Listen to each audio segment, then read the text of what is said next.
My name is Caleb Morris, and if I've learned anything from marriage and family life, it's this. There's a difference between being present and being seen. I've been present for 12 years. I showed up to every family function. I held my wife's hand through her graduate exams, and I carried her mother's groceries up 3 flights of stairs every time she forgot the elevator key. I knew the difference between Russell's favorite scotch and Jared's allergy to walnuts. But none of it ever seemed to matter. I wasn't seen. Not really. Alina used to say I was low maintenance, like it was some kind of blessing. I guess I wore that like a badge of honor in the beginning. I thought it meant I was easy to love, not demanding or dramatic. I thought it meant I was the calm in her whirlwind world. She was a hurricane, sharp, ambitious, glowing in any room she walked into, and I was her steady ground. At least, that's how I romanticized it. But over the years, that label, low maintenance, turned into an excuse. A way to bypass my needs without guilt. I didn't speak up, so she assumed I didn't care. Or maybe she stopped noticing I was even there. Her family didn't help. Claudia, her mother, never looked me in the eye unless she needed something fixed. Russell, stoic, old school, the type to measure a man by the thickness of his handshake, tolerated me like I was some low-grade investment with poor returns. And Jared? Jared was the sun in their sky. Everything revolved around him. He could crash a car and they'd ask if the tree was okay. I, on the other hand, could be standing in the same room and still somehow not count. I remember the first Christmas I spent with them. I had picked out personalized gifts for each person, thoughtful, wrapped in craft paper with wax seals and little notes. I sat on the edge of the couch, watching everyone unwrap theirs. When they got to mine, Claudia glanced at the gift tag like it was smudged. Oh. Caleb got this. She didn't mean harm, but it landed all the same. That tiny moment became a pattern, my effort reduced to background noise, my presence an afterthought. But I didn't complain. That was the part one played. The quiet one. The fixer. The dependable man who showed up, nodded when spoken to, and went back to patching drywall or updating spreadsheets when the party was over. I buried my disappointments like clutter in the attic, tucked away, out of sight. At home, things weren't so different. Alina's world was filled with plans, brunches with coworkers, fitness challenges with her friends, endless calls with Jared about the latest tech or startup he was interested in. I tried to engage. I really did. But every time I tried to carve out space for myself in that world, it felt like I was intruding. Don't be so sensitive, she'd say if I asked for a quiet dinner, just the two of us. Or, you know how my family is, when they steamrolled through another get-together without asking if I could make it or even wanted to. I let it slide. Again and again. Because being the man who made a fuss wasn't who I wanted to be. I told myself love was about compromise. About support. About weathering the small stuff. I didn't realize until much later that I was the only one doing the compromising. What broke me wasn't one dramatic moment. It was the slow erosion of relevance. I would talk and realize no one was really listening. I'd make a decision and someone else would override it like I hadn't spoken. I once spent hours putting together a presentation for Claudia's charity gala, only for her to introduce it as something Jared whipped up. Jared hadn't even opened the damn file. Still, I kept showing up. Kept nodding, smiling, doing the chores no one noticed until they were undone. I was a ghost with a heartbeat. A husband in the technical sense, a member of the family by marriage and utility. Never by presence. Never by voice. It's funny how long you can go like that, half there, half vanished, without really noticing it. Until one day you catch your own reflection in a window, and you don't recognize the man staring back. Not because he's changed on the outside, but because you realize just how much of him has disappeared inside. I wasn't bitter. Not yet. Just tired. Tired of being the wallpaper in everyone else's picture. Tired of thinking that maybe, if I just tried harder, smiled more, stayed quieter, they'd eventually make room for me at the table. I was Caleb Morris, the man in the background.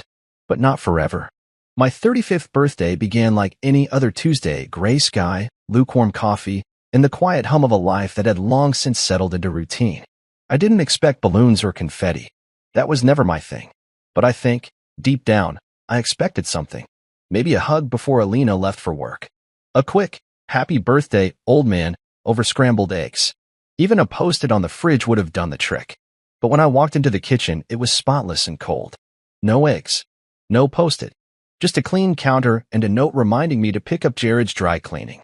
I stared at it for longer than I care to admit. I almost laughed. That would have been fitting, getting my brother-in-law's suits on my own birthday. But I didn't laugh.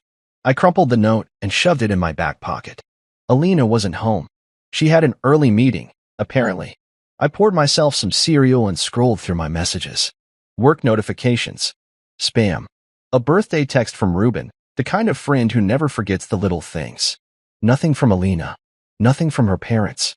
I checked again an hour later, just in case something had slipped through. Still nothing. By the time I got to work, the day was already dragging me under. Emails piled up, a client presentation glitched, and the printer jammed halfway through the only file I needed printed on time. I kept my head down, pushed through it. That's what I do, what I've always done. Show up. Handle things. Keep moving. Still, as I sat through a late afternoon budget meeting, my mind drifted. I pictured Alina at lunch, maybe with her team or on a call with Claudia, going on about wedding venues for Jared and his fiancée. They'd probably pick something grand, with chandeliers and those overpriced, folded napkins that look like swans. I imagined them laughing, clinking glasses, celebrating the things that mattered. I didn't. Not today. Not me. I drove home that evening half hoping, half dreading. Maybe there'd be something small waiting. A slice of cake. A takeout bag on the counter. Anything. I parked the car and sat there for a moment, engine off, fingers gripping the wheel. I tried to prepare myself for whatever I'd walk into. But when I opened the front door, the house was dark. Alina wasn't home yet. No lights. No smell of dinner. Just silence. I stood in the entryway, staring into the living room. I kicked off my shoes and headed to the kitchen. The fridge was as empty as the air. No cake. Not even leftovers. There was a stack of unopened mail and a pink sticky note on the microwave. Jared again. Something about our SVP Angie for his engagement party. I didn't eat. I wasn't hungry. I just went upstairs, showered, and sat on the edge of our bed, toweling off and staring at the blank TV screen. I could hear the faint hum of the world outside, cars, distant sirens, laughter from a neighbor's yard. Life happening. Just not here. Alina got home around 10. She walked in like it was any other night. No fanfare. No mention of the date. She kissed the top of my head in passing and asked if I'd taken care of the dry cleaning. I said I had. She mumbled, thanks, and walked into the bathroom. I sat there, stunned by how easy it was for her to forget. How easy it was to let this day come and go without even a nod. Not because I wanted gifts or a fancy dinner, but because I had spent the last 11 years celebrating her. Remembering. Making space. Planning. Every birthday, anniversary, promotion, I was there. With notes, with gestures, with time. And tonight, I couldn't even get a sentence. I didn't say anything. What would have been the point? I brushed my teeth, changed into pajamas, and slid under the covers beside her. She scrolled on her phone, eyes flicking with the soft blue glow as she texted God knows who about God knows what. Probably Jared. Maybe her boss. I turned my back to her and closed my eyes. The ache didn't hit like a knife, it settled in like weight. A slow, sinking heaviness that clung to my ribs and made every breath feel a little tighter. I told myself it was okay, that we were adults, that birthdays weren't supposed to matter anymore. But I was lying, because it did matter. Not the celebration, but the fact that she didn't think I deserved one. Or worse, that I didn't need one. The rest of the week blurred. Work, chores, lawn care, tax paperwork. It all passed in a silent loop. Alina never brought it up. I never mentioned it either. And that silence between us? It started growing legs, slipping into places we hadn't expected. Our conversations thinned out. Our smiles got shorter. Something had shifted. I didn't know it then, but that ache, that small fracture from one missed birthday, wasn't going to fade. It was going to multiply. It was the kind of discovery that doesn't come with sound. Just a stillness. A pause in the chest. Like your lungs forget how to work because your brain is scrambling to convince you it isn't real. That was me, sitting on the edge of the couch on a lazy Thursday night, phone in hand, scrolling through Instagram the way people do when they're trying to pretend their life isn't a slow bleed. I hadn't meant to snoop. I wasn't even looking for anything.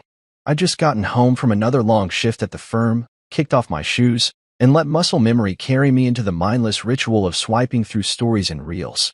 But then I saw Marissa's name pop up, Alina's cousin. The queen of oversharing. She posted everything. Every salad, every spa day, every moment that sparkled with even a hint of glamour. Normally, I swiped past her content without a second thought. But tonight, something made me pause. Family dinner last week blew hearts so much love and laughter. The caption read, resting beneath a carousel of photos that took a second too long to load on my screen. The first picture was harmless. Jared, grinning like he always does when the room is orbiting around him, lifting a glass of champagne. Claudia and Russell stood behind him, mid-laugh. The second photo widened the lens, more people, more smiles, a full spread of food on that familiar oak dining table at the Whitmore house.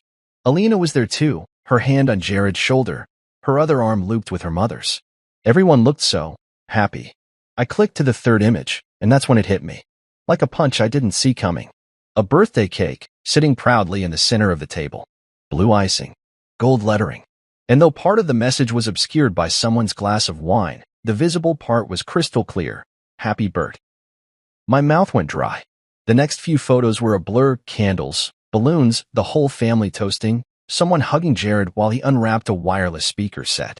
Marissa's final video panned across the table with someone yelling to Jared, "The heart of the family." And they all cheered. Every single one, including my wife. My jaw clenched as I stared at the screen, thumb trembling slightly over the edge of my phone. I wasn't just forgotten. I was excluded. My birthday had been 3 days before that dinner. 3 days. And I got nothing. No call. No candle. Not even a half-hearted slice of cake from the fridge. But Jared? Jared got a celebration. A banner. A whole damn night. I clicked back to the beginning and watched it again. Slower this time. Looking for signs. Was I mistaken? Could it have been an old photo dump? But no. There was a copy of Modern Living on the counter behind Claudia, the same issue I'd seen just last week in the checkout line. The date was current. The event was fresh. I sat there in silence for what felt like hours. Not angry. Not yet. Just stunned. Betrayal doesn't always roar in like a lion. Sometimes it walks in gently, sits beside you on the couch, and presses its cold hand over your heart. I tried to make sense of it. Tried to rationalize. Maybe they assumed I was working late. Maybe they meant to invite me and forgot. But that fell apart the second I thought of Alina. My wife. The woman I shared a bed with, a mortgage with, a life with. There's no forgetting to invite your husband to a family dinner, especially one with balloons and cake. Especially when you skipped his birthday 3 days prior. No, this wasn't a mistake. This was intentional. This was an erasure dressed in civility. A family gathering disguised as love but laced with exclusion. And Alina hadn't just gone along with it. She helped host it. A sick sort of hollowness settled in my chest. Like grief. Like something that had been mine had quietly died and no one bothered to tell me. Maybe that was the most painful part, not the absence, but the silence.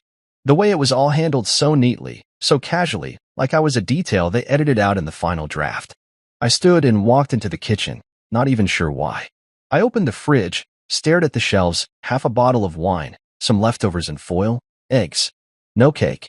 Of course not. I shut the door and leaned against it, letting the weight of it all pin me there. It wasn't about the party. It wasn't even about the birthday. It was about everything that came before it and everything it represented. Years of being the man who showed up, did the work, kept his mouth shut. And for what? So they could play and joy around me like I didn't exist? I looked down at my phone, the screen now dimmed. That one partial word still burned behind my eyes. Happy Bert. Not mine. Never mine. 3 days. That's how long I went without saying a word. To Alina. To anyone. I didn't confront her, didn't bring up the photos. I didn't even hint at what I knew. I just floated through our shared space like a ghost who hadn't yet realized he was dead. I still made coffee in the morning. Still asked if she needed anything before bed. Still responded to her good night with a tired nod. And she? She didn't notice. Or maybe she didn't want to. Then my phone rang. It was early evening. I had just finished folding laundry, hers and mine, and was placing it in the basket when the screen lit up. Alina. I stared at the name for a second too long before answering. Hey babe, she chirped like nothing was wrong. So, we're all heading to Jared's birthday dinner tonight. What are you getting him? He's been hinting at that wireless speaker set. My heart didn't race. It didn't drop. It just stopped. Like my body knew it needed to freeze in order to keep the rage from slipping out all at once. I brought the phone to my ear slowly. Did you forget something? A pause. Just a second. Barely noticeable. Forget what? My birthday was last week. Silence. Then, the weakest, most brittle laugh I've ever heard from her. Oh, right. I meant to say something. Work's been a circus, Caleb. I sat down on the bed, my knees suddenly unsure if they could carry the weight of this moment. A circus, I echoed. She didn't hear the edge in my voice. Or if she did, she ignored it. Anyway, she said, breezing on, are you getting Jared a gift? You know how he gets. He'll know if it's not the exact one he asked for. I almost laughed. Almost. But it wasn't funny. It was absurd. This woman, my wife, was planning a second celebration for her brother in the same week she forgot mine. And now she wanted to know what I was getting him? I stood up, pacing now. Alina, I said slowly, carefully, do you understand what you just said? What do you mean? Her tone held that defensiveness she always wore when she sensed I was about to say something that made her uncomfortable. That tone that said, let's not do this now. I pressed forward anyway. You're calling to ask me about a gift for Jared, for the birthday dinner you're going to tonight. A dinner at your parents' house. The same house where, just a few days ago, you threw a party for him. With balloons. With cake. And everyone showed up. Except me. She sighed. Caleb. No. Don't Caleb me. My voice didn't rise. It dropped. Lower. Steadier. I saw the photos. Marissa posted them. The whole family was there. Even your grandmother, who barely gets out of bed. Everyone except your husband. On the same week as his birthday. She went quiet again. Then came the shift, the moment she chose pride over remorse. You're making a big deal out of nothing, she said flatly. It was just a dinner. Jared had been planning it for weeks. We thought you were busy. I blinked. Busy? You've been working so much lately. I didn't think you'd want. I cut her off. I'm always working. That's how we live in this house, Alina. But I would have made time. For my birthday. For my own family. There was no response. Just breathing. And I realized she wasn't shocked. She wasn't blindsided. She just didn't think I'd ever bring it up. Didn't think I'd care enough to notice. I let that silence stretch for a beat longer before I said it. I thought we didn't do birthdays. She scoffed. What are you talking about? That's what you always say. Every year, when it's my turn. Let's keep it simple. We're too old for parties. You don't want all that attention anyway. And I believed you. I adapted. But now I see the truth. We don't do my birthdays. We just do Jared's. That's not fair, she snapped. You're twisting things. No, I said, my voice calm. I'm finally seeing things. And then I hung up. I stared at my phone, fingers hovering over the screen. Something had broken, and I didn't want to fix it anymore. Not with tape. Not with silence. Not with another year of pretending it didn't hurt. I blocked her number. Then Claudia's. Then Jared's. Because I didn't want explanations. I didn't want excuses. I wanted peace. And sometimes, peace starts with ending the noise. I thought we don't do birthdays, Alina. The words left my mouth low and slow, each one deliberate, like the press of a gavel. I wasn't yelling. I didn't need to. The truth, when delivered clean and quiet, hits harder than any scream ever could. And I wanted her to feel it, not just hear it. To understand the weight of what she'd done. Or maybe, what she hadn't done. She paused. Just like before. Always with the pause. What are you talking about? Her voice tried for confusion, but I knew her too well. It was defense masquerading as innocence. I pressed the phone tighter to my ear. Because mine came and went. Not a call. Not a card. Not a candle. And then I see a full-blown party with a cake and decorations, a party during the same week. At your mother's house. And I wasn't even invited. Her exhale hissed through the line. You're making this way bigger than it is. No, I said. I'm just seeing it for what it actually is. Caleb, it was just a dinner. We threw it together last minute. Jared didn't want anything big. I almost laughed at the absurdity. Balloons, a cake with custom icing, a full table spread, and a room full of people wearing their Sunday best. You call that just a dinner? She scoffed. Oh my God. Are you seriously jealous of Jared right now? There it was. The pivot. The deflection. The way she always twisted the focus back on me. You're overreacting. You're being emotional. You're insecure. No, Alina. I'm not jealous. I'm disappointed. I'm hurt. And I'm tired. Tired of being the husband that gets whatever crumbs are left after you've fed the rest of your world. She went quiet for a second. I could hear movement, probably pacing. Her breathing was sharp, clipped. You've never wanted attention, Caleb. You've always said birthdays weren't a big deal. No, I corrected her. I said we didn't need to make a big deal out of them. That doesn't mean I wanted to be forgotten. There's a difference. She sighed again, this time with that layered annoyance only Alina could perfect. I didn't mean to forget. It's just been a crazy week. No, I said again, firmer now. This isn't about this week. This is about years. This is about being the man who's good enough to fix the garage door and file the taxes and show up to every family event, but not good enough to be thought of, to be appreciated, to be seen. That's not fair. And what you did was? The silence on her end stretched out so long I thought maybe she'd hung up. But then she spoke again, quieter this time. I didn't know you felt this way. Of course you didn't, I replied. Because I stopped telling you. Because every time I tried, it became about how you were stressed, or how your plate was full, or how Jared needed something more urgent. And eventually, I just stopped showing up to the conversation. She didn't respond. And for a moment, I hoped maybe, just maybe, this would be the time she said something different, something real. But instead, she went back to the well she always drew from. We thought you were busy that night, she said. Everyone said, oh, Caleb's probably working late again. My hands clenched into fists at my sides. Do you hear yourself? That's your excuse? That you assumed I wouldn't come so no one even bothered to ask?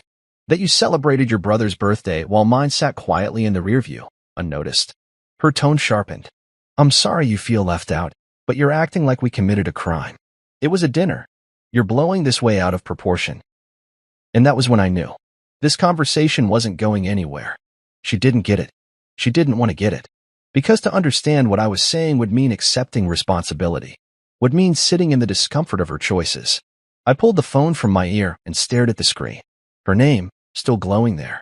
The same name I had once seen as home. I took one long breath and brought the phone back to my ear. I'm done, I said. Not with the marriage. Not with the life we've built. Not yet. But I'm done pretending this doesn't hurt. I'm done swallowing it. I'm done being the easy one, the quiet one, the afterthought. Caleb. I didn't let her finish. I need space. Starting now. And I ended the call. No slam. No curse. Just finality. Then I opened my contacts and blocked her number. Not out of cruelty, but out of necessity. I needed quiet. Real quiet. Not the kind that comes from being ignored, but the kind you choose for yourself when your spirit's been too loud with pain for too long. Then I blocked Claudia. Then Jared. And for the first time in years, I sat on the porch alone, not waiting for anyone, not apologizing for anything, not hoping someone would remember me. I just was. And it felt like breathing again. The backlash hit faster than I expected. It came like a wave, as sharp, loud, and relentless. First, a barrage of texts. Claudia was the first to break the silence I'd asked for. Caleb, how dare you block your wife, she wrote. You're behaving like a child. Alina has enough on her plate without dealing with your dramatics. I stared at the message for a long time before deleting it without replying. Then came Jared. Bro, grow up. It was a dinner. You didn't even say you cared about birthdays. Now you're punishing everyone because you had a bad day? Don't be pathetic. The words burned more than I wanted to admit, not because they were true, but because they were so far from the truth and yet said with such certainty. Jared always had a way of assuming authority on things he didn't understand. I had been the silent one for so long, it made my voice seem foreign when I finally used it. Even Russell chimed in, though less aggressive than the others. His message was one line. You're disappointing the family, Caleb. That one stung more than the others. Not because I craved his approval, God knows he barely gave me any, but because of the weight of that word, disappointing. I had spent years trying to prove I was a steady presence, a reliable son-in-law. I kept their daughter safe, paid the bills on time, nodded politely when Claudia went on her tirades, endured Jared's smugness during Sunday dinners. And now, because I asked for acknowledgement, I was suddenly disappointing?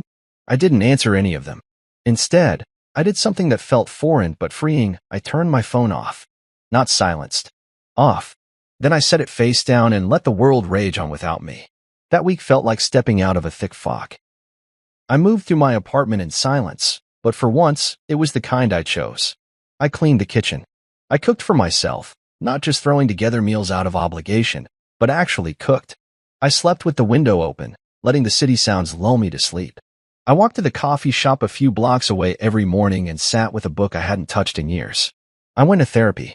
Not the kind where you're dragged there and sit with arms crossed, waiting for it to be over. No, I chose it. I found a local practice, booked a session, and sat across from a woman named Vanessa with kind eyes and the patience of someone who'd heard 1,000 different versions of the same kind of pain. And when she asked me, why now? I didn't even hesitate. Because I've been erased slowly, and I didn't realize how complete it had become until someone asked me to celebrate the man who replaced me in my own life. She nodded, like she understood. And when I spoke, really spoke, about the birthday, about Alina, about the years of being the quiet one, I didn't cry. I didn't rage.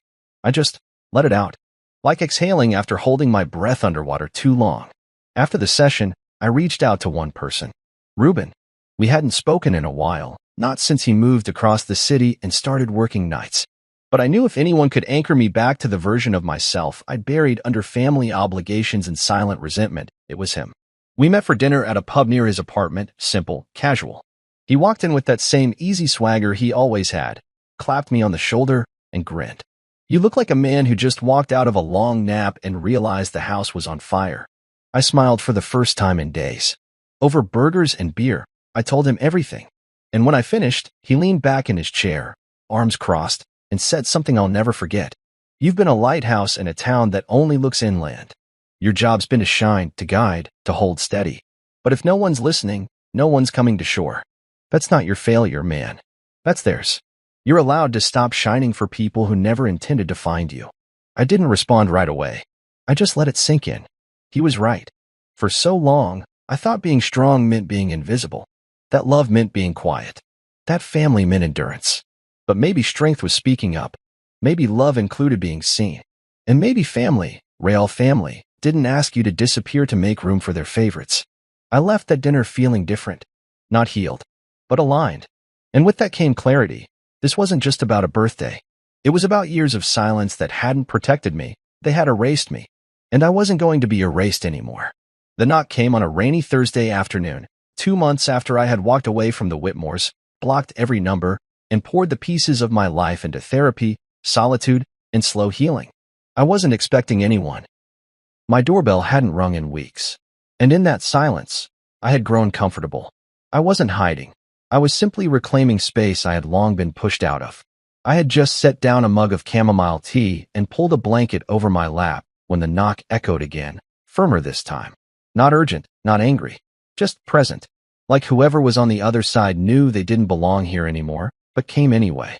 I opened the door cautiously, prepared to see Alina, or worse, Claudia, armed with cutting remarks and unsolicited forgiveness. But it wasn't them. It was Grandma Loretta. She stood beneath a soft drizzle, a pale blue shawl draped over her shoulders, her walker positioned squarely in front of her. Her cheeks were pink from the wind, and her eyes, those wise, clear eyes, met mine without flinching. "May I come in, Caleb?" she asked gently. I stepped aside wordlessly and watched as she navigated the threshold like she had 100 times before. Only this time, she wasn't entering as a matriarch of the family. She was entering as something else entirely, someone who saw me. She made her way to the couch, settled in slowly, then let out a soft sigh as she adjusted the shawl over her arms. "You have a beautiful quiet here," she murmured. I poured her a cup of tea without asking, placed it gently on the coffee table, and sat across from her. I wasn't expecting anyone.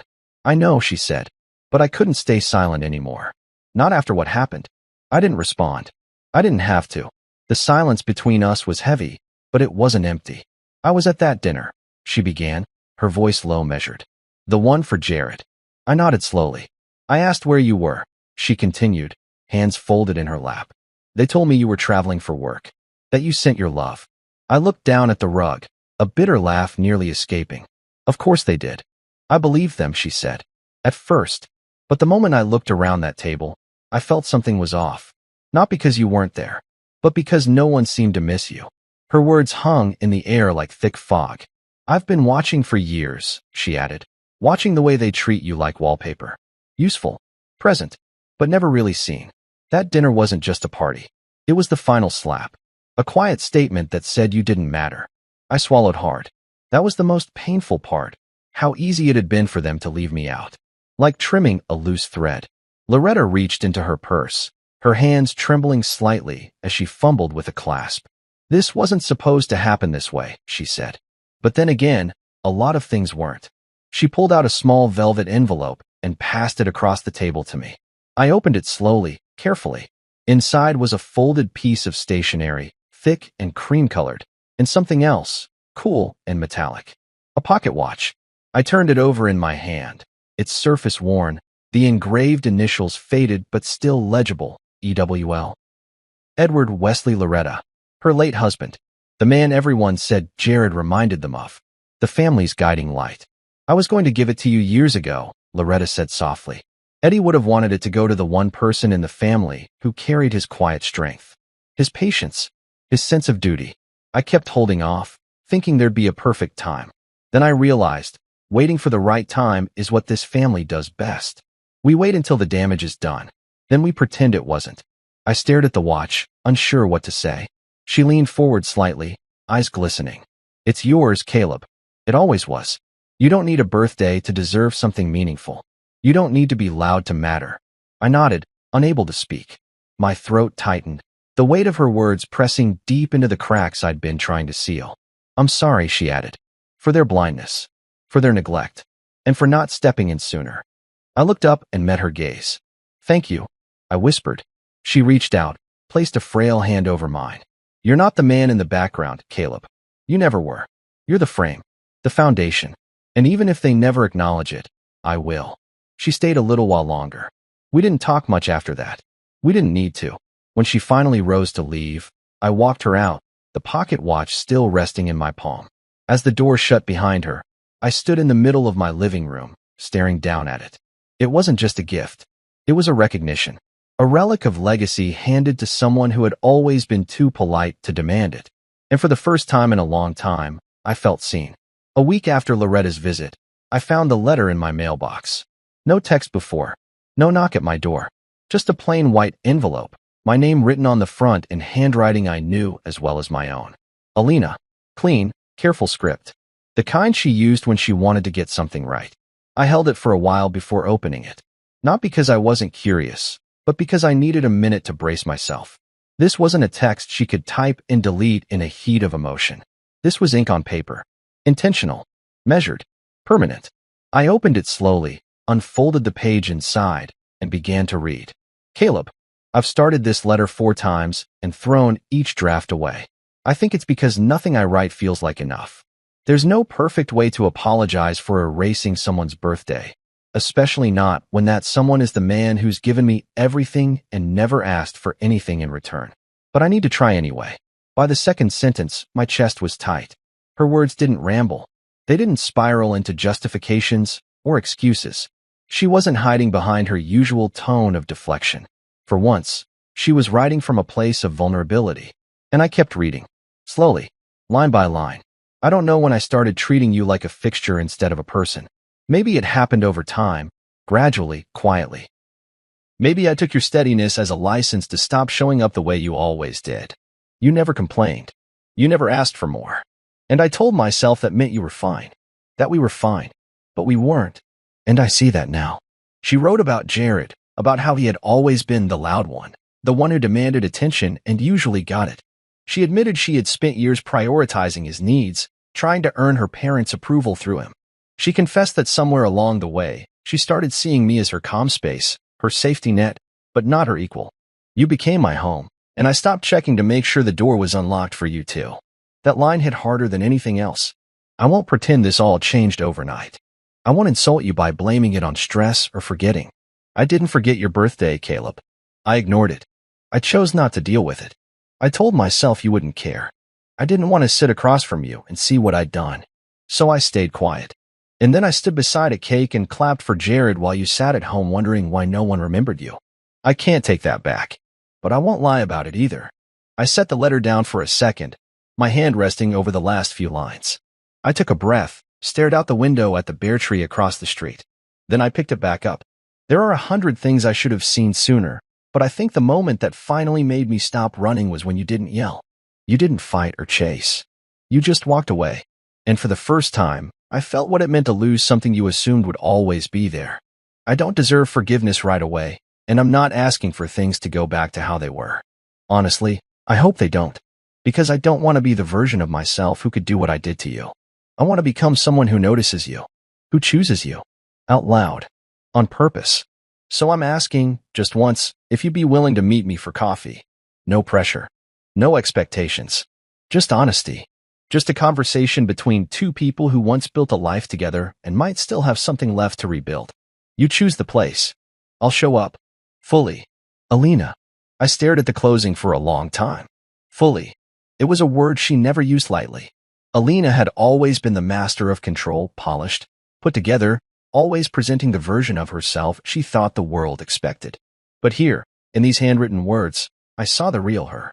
The version she didn't show at parties or post online. The version that maybe still had the courage to look inward. I folded the letter carefully and set it beside the pocket watch Loretta had given me. 2 unexpected offerings. 2 moments of truth. I didn't respond right away. I let it sit with me for a few days. I reread the letter twice, once in the morning sun with coffee in hand, and once late at night when the house was still and the hum of the refrigerator was the only sound. Each time, it felt a little heavier, a little more real. And then, on the 5th day, I picked up my phone. I scrolled past every blocked contact, every unread message still sitting like echoes in the corners of my inbox. And I sent her a single text, Elm Street Cafe, Saturday, noon, not because I owed her, but because a man who spent years being invisible had finally been seen, and he wanted to know what she would do next.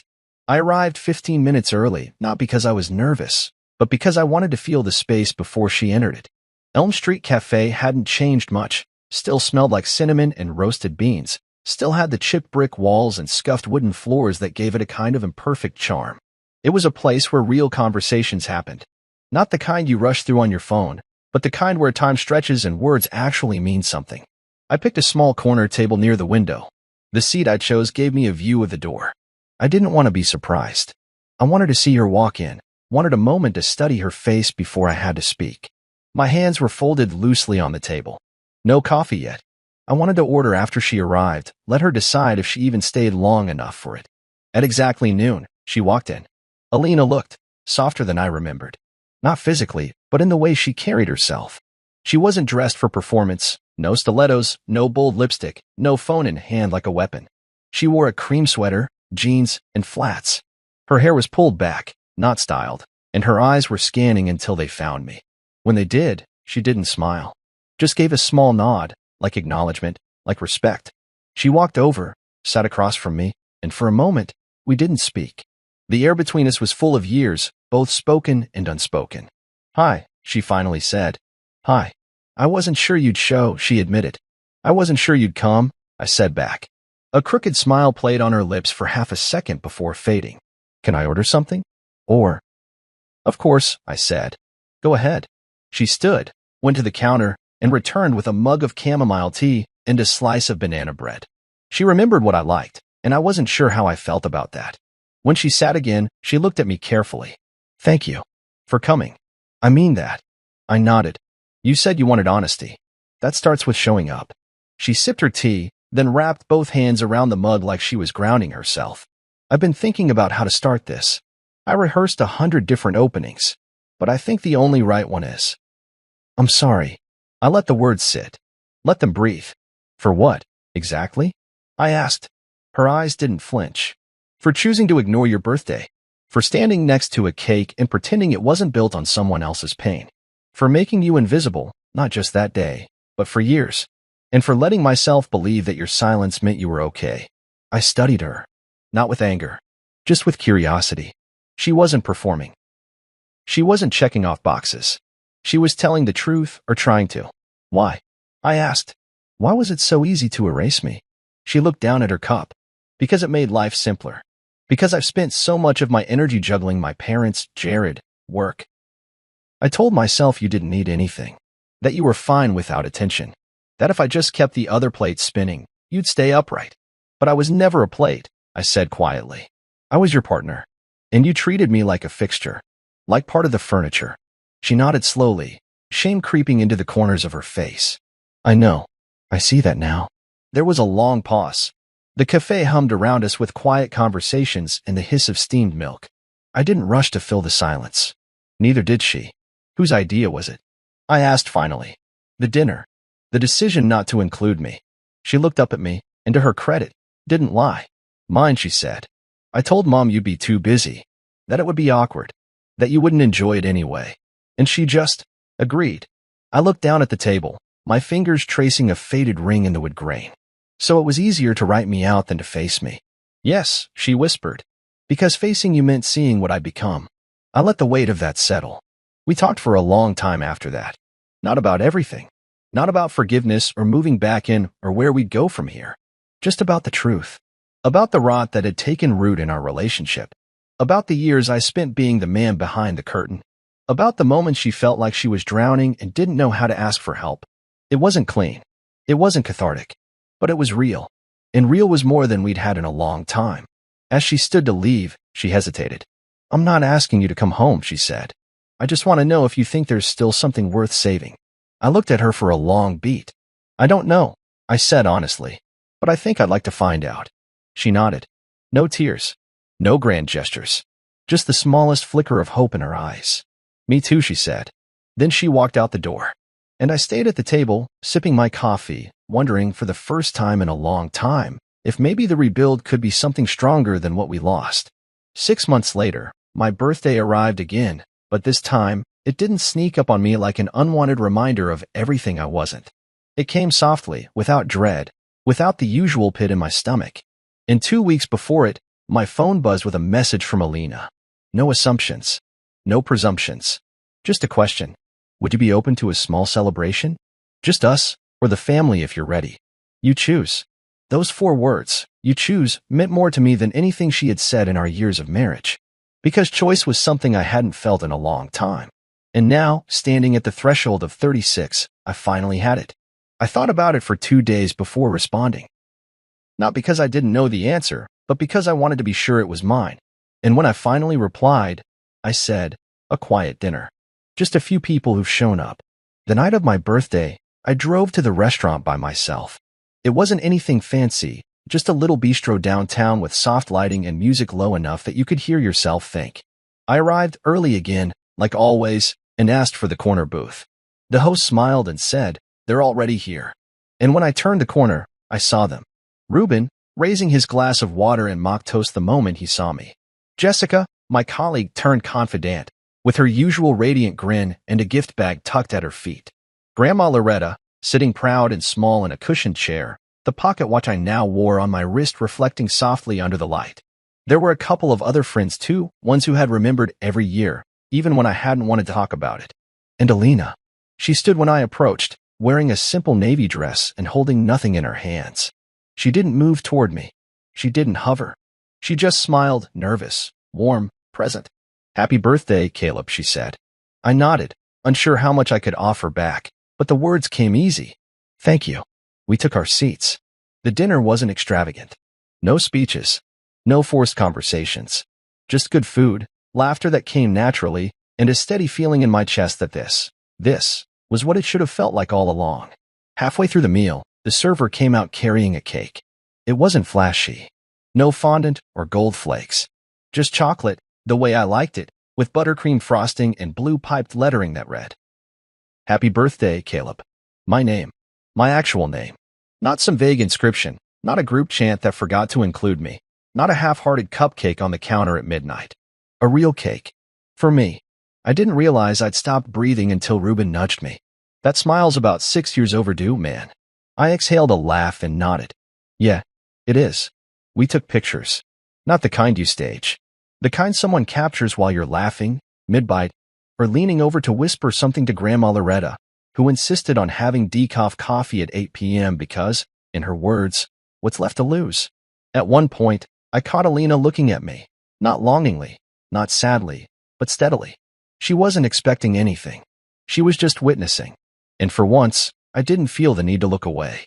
After dessert, she asked if we could talk outside. I agreed. The others stayed behind, lingering over their drinks, while we stepped out into the cool night air. We stood by her car, the city lights casting a soft glow on her face. "Thank you for inviting me," she said. "I didn't invite you," I replied. "I just didn't uninvite you." She laughed once, a little sad. "Fair." I appreciated the message, I added after a beat. Asking, instead of assuming. That mattered. "I'm learning," she said. "I don't expect everything to go back to how it was." "Good," I said. Because how it wasn't working. She nodded slowly, the weight of that truth settling between us. "I'm still in therapy. Still trying to untangle the way I wrapped my identity around being needed by everyone but the one person who actually stood by me." I looked at her then, not with anger or longing, but with a kind of quiet clarity. That's your work to do, Alina. Not for me. For yourself. She smiled. I know. We didn't kiss. We didn't make promises. We just stood there for a moment. Two people who had once built a home together, now standing on separate foundations but facing each other with something resembling peace. When I walked back inside, everyone was still there. Laughing, talking, waiting. And for the first time in a long, long time, I didn't feel like a ghost in my own life. I had a seat at my table. My name was on the cake. And I didn't blow out the candles with a wish for things to change. Because this time, I already had what mattered: acknowledgement, respect, and the quiet, unwavering truth that I was no longer the man in the background. I was here, and I was seen.